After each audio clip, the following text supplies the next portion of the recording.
आज पूरे देश के जाट और सिख मेरे ख्याल से बहुत दुखी हैं।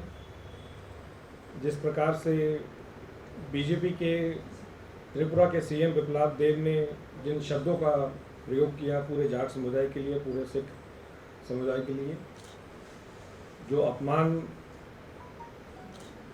आज पूरा समुदाय महसूस कर रहा है।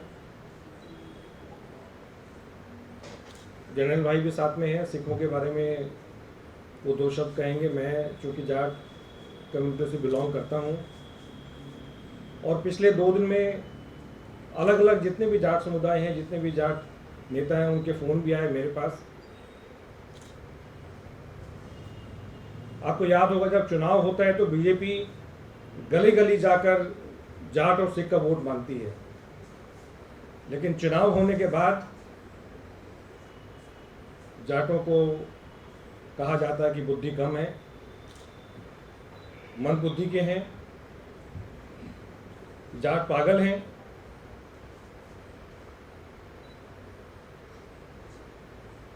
और आज भी इन शब्दों का यूज करने के बाद भी बिप्लब देब सीएम है।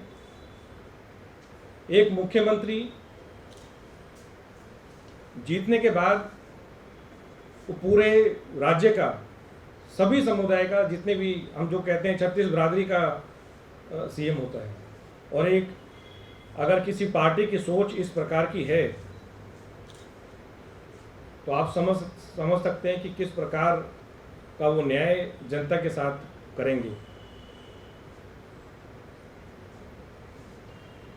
जाटों के इतिहास के बारे में अगर मैं 2 शब्द कहूं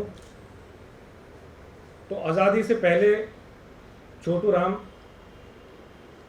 जिनको सर का टाइटल दिया गया था, क्या वो भी मंद बुद्धि के थे?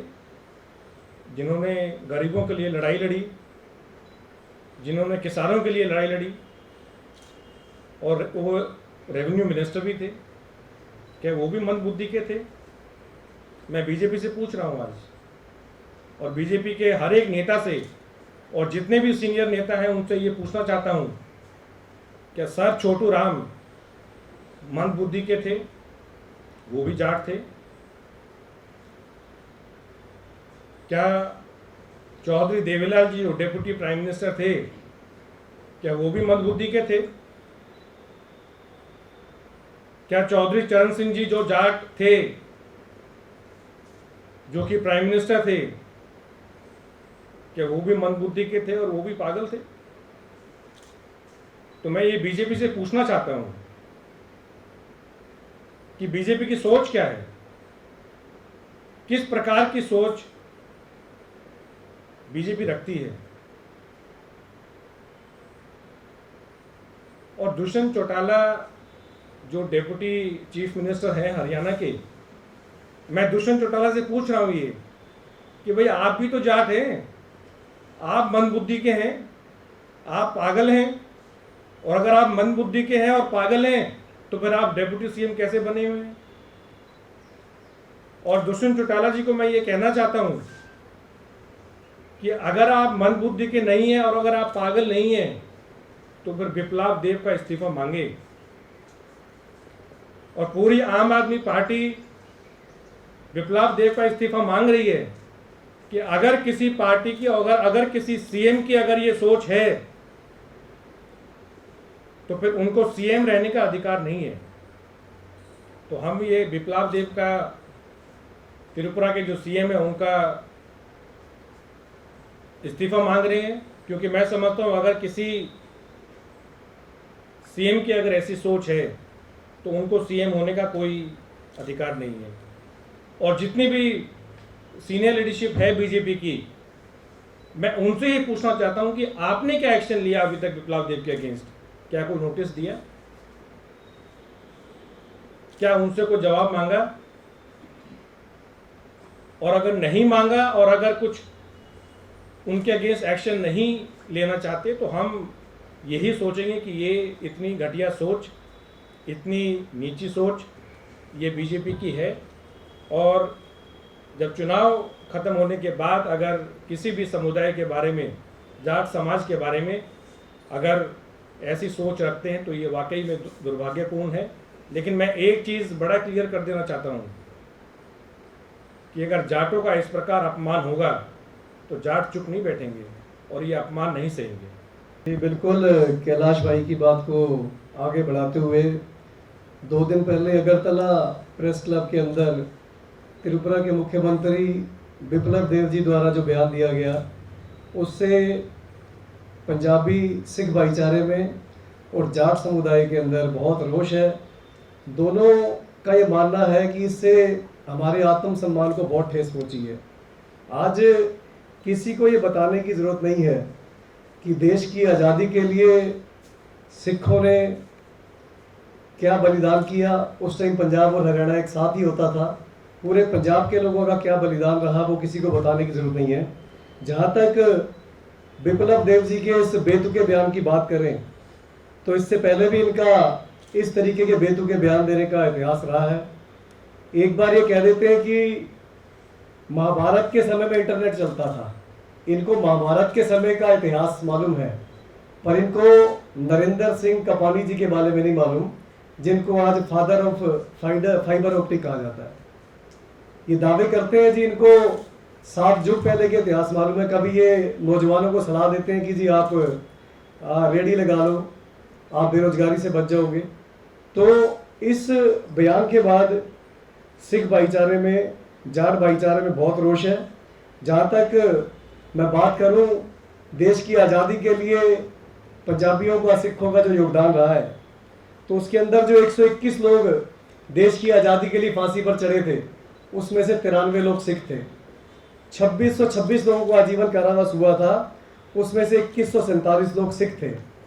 मैं बताना चाहता हूँ 1971 में जब पाकिस्तान के 2 टुकड़े किए गए थे, तो उस जंग को जीतने का सेहरा जनरल जगजीत सिंह अरोड़ा के सिर पर बांधा जाता है, जिन्होंने 90,000 पाकिस्तानी फौजियों को सरेंडर करवाकर और पाकिस्तान के 2 टुकड़े करके उनको करारा मुंह जवाब दिया था। तो बिप्लब देव जी के इस बयान से पूरे सिख भाईचारे में बहुत रोष है, सिर्फ देश के अंदर ही नहीं विदेशों में भी। क्योंकि आज सिखों ने, हरियाणा के जाट भाइयों ने पूरी दुनिया के अंदर भारत को गौरवान्वित किया है। कनाडा के अंदर दूसरी बारी वहाँ के डिफेंस मिनिस्टर जो है हरजीत सिंह सज्जन, वो सिख भाईचारे से ताल्लुक़ रखते हैं। पूरी दुनिया के अंदर आज सिख और जाट भाईचारे ने भारत का नाम रोशन किया है।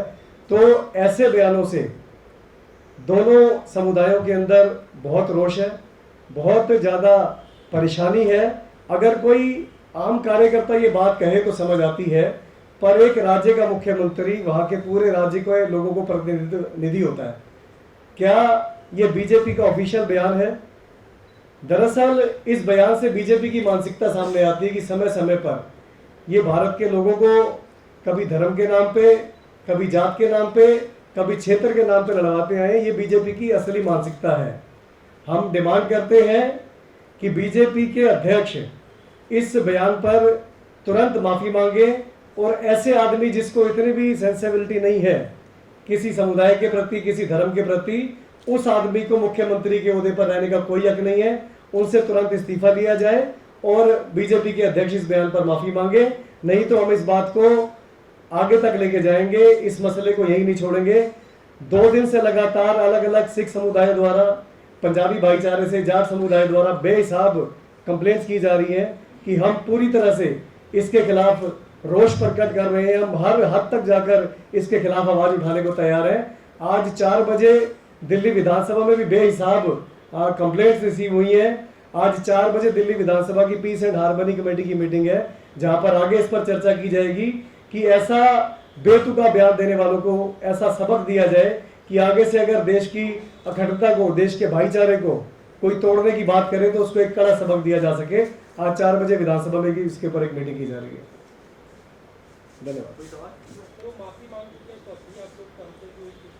देखिए, किसी को आप थप्पड़ मार दें और अगले दिन बोल दें जी मेरे को माफ़ कर दो, तो ये कोई बात नहीं होती। मैं फिर कह रहा हूँ, एक जिम्मेवार मुख्यमंत्री बहुत जिम्मेवार ओहदा है, कई लाख लोगों का वो प्रतिनिधित्व करते हैं।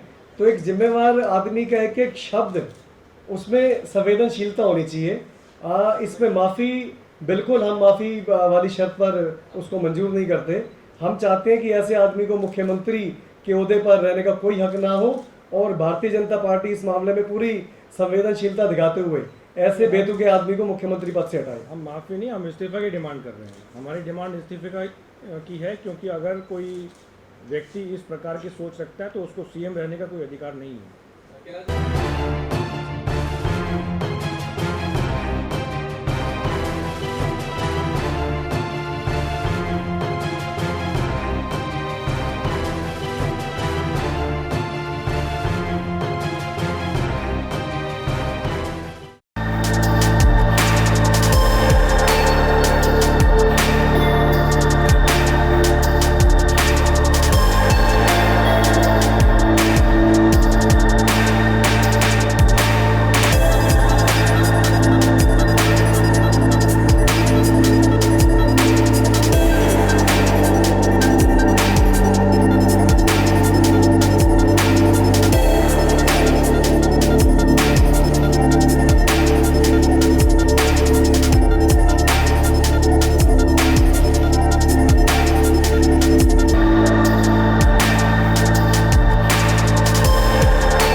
Download Tarang online radio app from Google Play Store.